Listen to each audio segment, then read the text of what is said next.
that one man could have more than one wife was something considered permissible in all religions of the world, even before the advent of Islam. The custom prevailed in Arabia, India, Iran, Egypt, and Babylon, and among peoples elsewhere. Its natural validity cannot be denied even to this day. The Europeans of the present age tried to break away from the practice of their predecessors and made multiplicity of marriage impermissible. It resulted in the multiplicity of concubines and girlfriends retained out of wedlock. It was the validity of the natural that there has been a consistent opinion bank in the West, though not so effective, which recognizes the efficacy of plurality of marriage.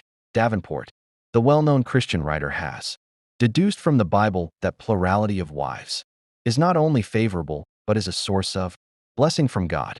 Others, such as Father Nixon, John Milton, and Isaac Taylor, have supported this view strongly. Similarly, Vedic teachings permit unlimited number of wives, even in 10s and 13s and 27s. At one time, Sri Krishna, a highly respected deity among Hindus, had hundreds of wives.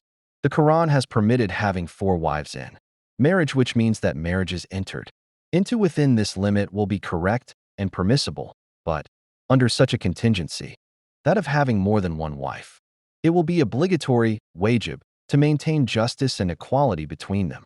Doing otherwise is a grave sin. So, anyone who thinks of having more than one wife should first think about all those factors and conditions around him and, more importantly, look into himself. Introspect, weigh, deliberate, and figure out realistically whether or not he has the ability or the capability or quality to treat all of them equally and justly without causing the least infringement of their rights. If strong likelihood exists that one will not be able to come up to the standard and most probably will fail to maintain such justice and equality, then, having the audacity to go ahead and step into the bonds of more than one marriage is really a thoughtless plunge into a grave sin. One must stay away from doing something like this, and human condition being what it is, living with only one wife should be considered quite sufficient. Let us now see what the Quran says after allowing up to 4 wives. It says, "But if you fear that you will not maintain equity, then keep to one woman, or a bondwoman you own, for 3. Allah's statement, فَإِنْ خِفْتُمْ أَلَّا تَعْدِلُوا فَوَاحِدَةً أَوْ مَا مَلَكَتْ أَيْمَانُكُمْ. But if you fear that you will not be able to deal justly with them, then only one or what your right hands possess."